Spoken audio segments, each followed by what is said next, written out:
What if I told you that the decisions you make about your IT budget in the next 12 months will determine whether your state government or county or city thrives or struggles for the next decade? That might sound dramatic, but here's the reality. Right now, state and regional governments across America are at a crossroads. The technology landscape is shifting faster than ever before. AI has gone from a buzzword to a mission-critical tool. Cyber attacks on government systems have increased by 11% just in the last year, and many of the ERP systems running your core operations are older than some of your staff members. For the first time in 20 years, the National Association of State CIOs has ranked AI as the #1 priority for state technology leaders. It knocked cybersecurity out of the top spot after 12 straight years. That's a seismic shift. And if you are responsible for IT budget planning for a state or regional government, you need to understand what this means for your fiscal year 26 and 27 planning. I'm talking about fiscal 26-27. So you're about to go into budget cycles in April, May to kick off the fiscal year in 2027 in July. So over the next 30 minutes, I'm going to walk you through the 5 critical areas you need to address in your IT budget. And I will share real numbers, real examples from states getting this right, and the costly mistakes you absolutely need to avoid. So let's dive in. Before we get into specific priorities, we need to understand the financial reality we're working with. The good news is that most states are entering 2026 with healthy reserves built up during the post-pandemic years of 2021 through 2023. Federal stimulus recovery and inflation all contributed to unusually strong revenue growth. But here's the catch. That growth has normalized. The National Conference of State Legislatures calls this a transitional period where surpluses are shrinking and revenues are slowing. Governors in 31 states will be posing new budgets for fiscal 27 during the 2026 legislative sessions. 3 states, Kentucky, Virginia, and Wyoming, will propose biennial budgets covering both 27 and 28. So what does this mean for IT? This means tighter scrutiny. Boards and executives are asking tougher questions about return on investment, prioritization, and risk. Every dollar needs to be justified. But this is what I believe, and this is important. I believe that state governments that invest wisely in technology now will come out stronger. The states and cities and counties that cut corners or delay critical upgrades will pay the price later, often at 2 or 3 times the cost. According to Gartner, worldwide IT spending is projected to exceed $6 trillion in 2026. That is a 10% increase year over year. Software spending alone is forecast to jump over 15%. The market is moving. The question is whether your state is moving with it. NASCIO has budget,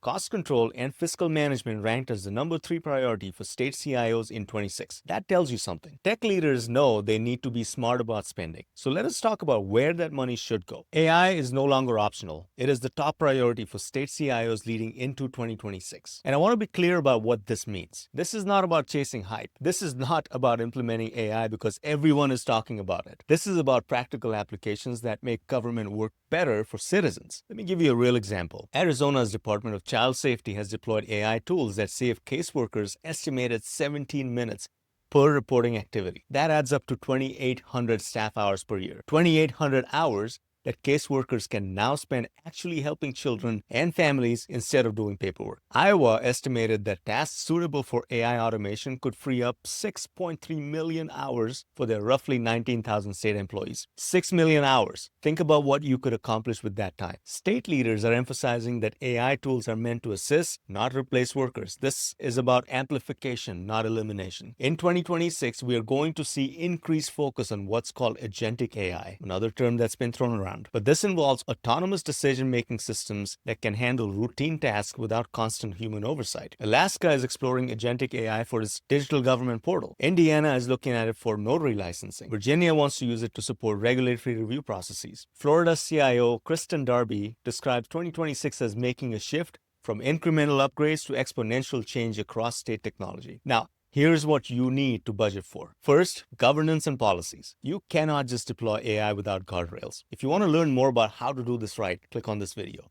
You need clear policies on how it will be used, who has access, and how decisions are reviewed. Second, security and privacy. AI systems handle sensitive data. You need robust protections in place. Third, workforce skills. Your team needs training. AI tools are only as good as the people using them. And fourth, data quality. This is critical. AI runs on data. If your data is messy, incomplete, or outdated, your AI will produce garbage results. Fifth, ethical use frameworks. This may sound fluffy, but government AI needs to be transparent and fair. You need to budget for oversight and testing. 80% of government CIOs plan to increase AI investments in 2026. If you are not among them, you risk falling behind states and organizations that are moving faster. The federal government spent over $3 billion on AI, machine learning, and autonomy in 2023. The defense alone is planning to spend over $2 billion in AI spending in 2026. State governments, cities, counties, utilities need to be thinking at scale too. And even though AI took the top spot, cybersecurity remains absolutely critical. It is ranked number 2 for a reason. Let me share some sobering numbers. 69% of state and local governments faced ransomware attacks last year. That is up 11% from the year before. State and local governments have long been uniquely vulnerable due to structural limitations and under-resourced IT environments. In 2026, these risks are intensifying as public sector networks continue to expand their digital footprint. Limited budgets, understaffed IT teams, and outdated infrastructure make government systems attractive targets. Now, here's something important. The Cyber Incident Reporting for Critical Infrastructure Act, known as CIRCIA, takes full effect in May 2026. This mandates reporting of substantial cyber incidents to CISA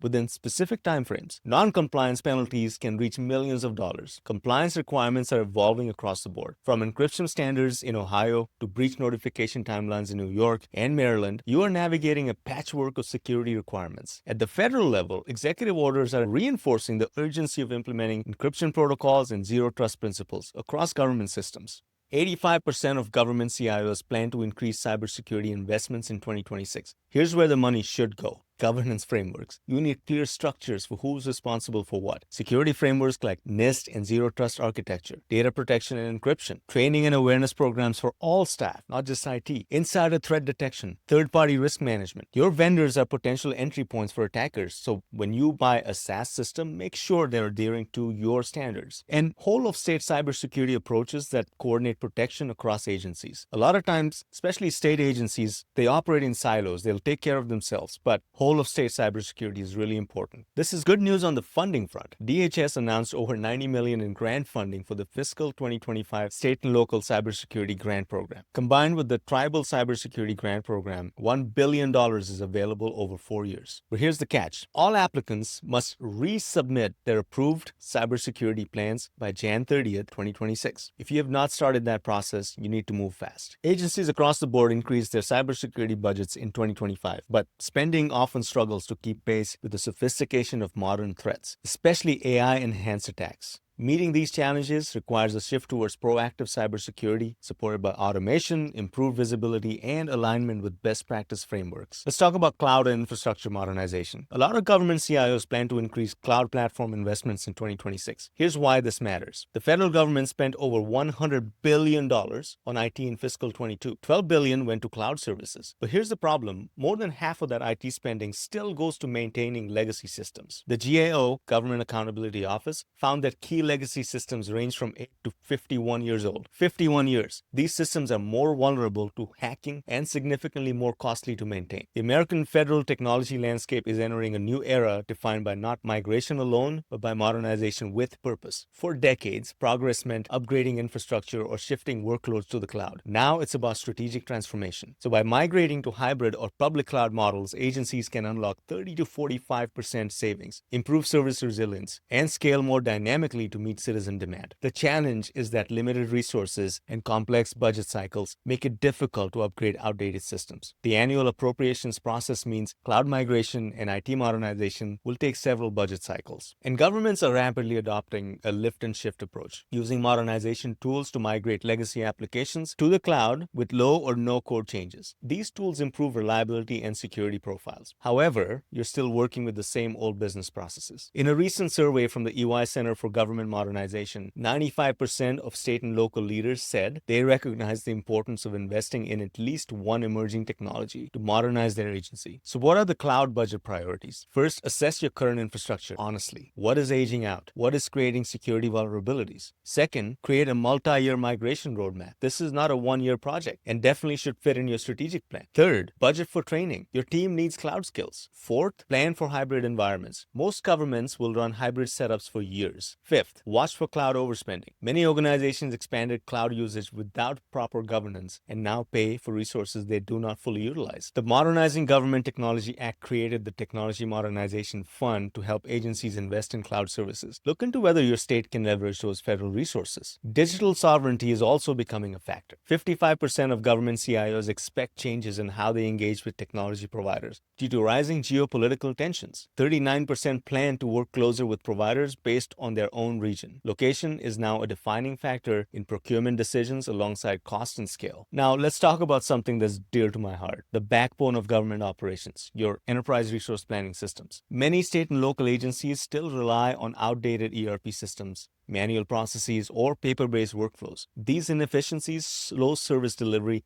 and increase the risk of data errors. The 2025 State of the Cities report found that most local leaders now rank infrastructure modernization, including IT and data systems, among their top investment priorities. Let me give you a real-world example of what modernization looks like at scale. Los Angeles County, one of the nation's largest and most complex public sector operations, recently selected CGI for a 10-year engagement to modernize their financial, budget, inventory, payroll, and HR systems. Their ERP system supports a $46 billion budget. That is the scale we're talking about. The goals are to empower the workforce, enable data-driven decision-making, and increase mobility. And here's why ERP modernization cannot wait. Organizations that continue to operate on an antiquated legacy system are susceptible to system outages, process inefficiencies, unpredictable IT operations, business intelligence inadequacies, and security threats. In 2026, states and local governments will be forced to prioritize which systems get upgraded first. They're weighing consequences of outdated technologies, backing elections, emergency communications, schools, benefit platforms, and public health systems. So, the priorities for ERP budget. First, conduct a comprehensive assessment. When was the last time you did an ERP evaluation? If you cannot remember, it has been too long. Second, calculate your TCO, total cost of ownership. If you want to learn more about this, click on this video. Factor in maintenance, workarounds, and productivity losses from your current system. Third, plan for a multi-year implementation. Major ERP projects are not 12-month efforts. Los Angeles County committed to 10 years. Fourth, budget for change management. The tech is often the easy part. Getting people to adopt new processes is harder. Fifth, consider cloud-based ERP solutions. They reduce infrastructure burden and provide automatic updates. The opportunity costs of old government ERP systems are simply too steep to ignore in 2026 and beyond. Enterprise-wide technology modernization is necessary for public sector agencies to better serve their constituents and mitigate risks. So before we wrap up, I want to share the most common IT budget mistakes I see state and local governments making. Avoid these and you will be ahead of most. Mistake number one, waiting too long to plan. The biggest mistake organizations make is waiting until January to start planning their tech budget. By then, you're already behind. Smart organizations begin IT budget planning months ahead, giving them time to research options and negotiate better rates. Mistake two is lacking visibility. Many organizations continue to have islands of technology spending,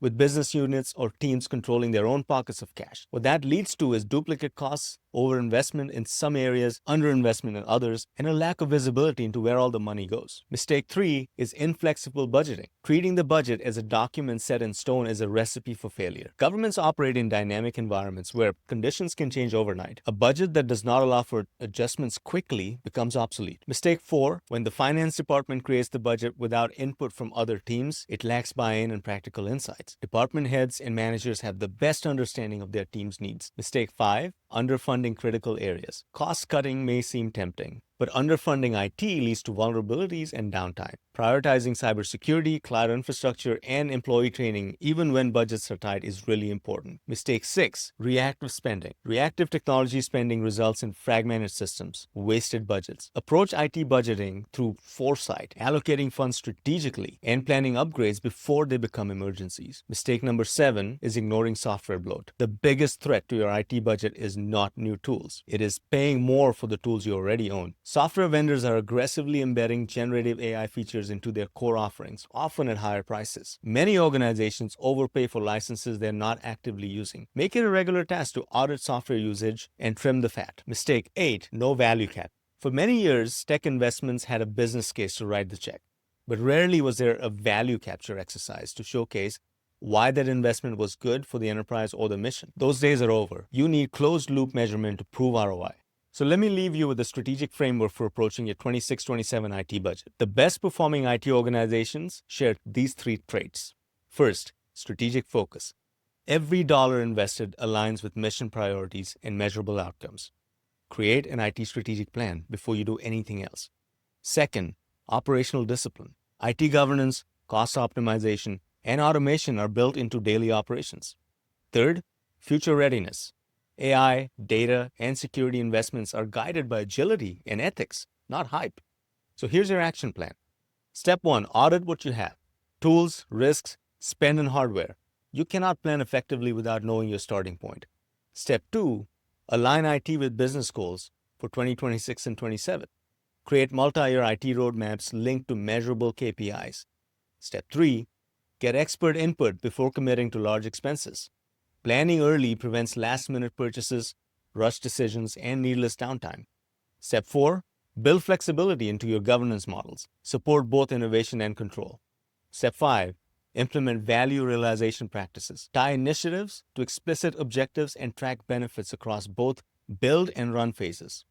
Structure your portfolio so you have a mix of run initiatives that deliver near-term operational improvements, grow initiatives that produce mid-term productivity gains, and transform initiatives that provide long-term strategic positioning. Governance practices must be updated to modernize procurement, manage limited resources, and balance risk with opportunities in citizen-facing applications.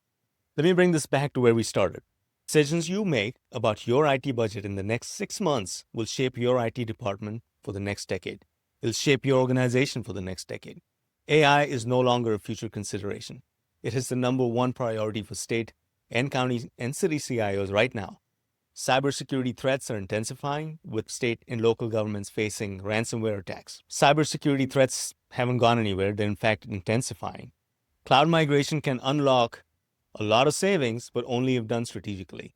And legacy ERP systems are creating hidden costs and security vulnerabilities every day. They remain in place. The organizations that invest wisely now will deliver better services to their citizens, protect sensitive data, and operate more effectively. The states that delay or cut corners will face higher costs, greater risks, and frustrated citizens. I believe that government technology can transform how we serve the public. I believe that smart IT investments create real value for real people. And I believe that you have the opportunity right now to make a meaningful difference. Start with an audit of where you are, build your roadmap, invest in AI, cybersecurity, cloud, and ERP modernization with clear ROI metrics, and avoid the common mistakes that derail so many government technology initiatives. Thanks for watching. If you found this valuable, please share it with your colleagues who are working in IT budget planning, and drop a comment below letting me know which topic you want me to cover in depth next. Until next time, keep building technology that serves the public good. Thank you.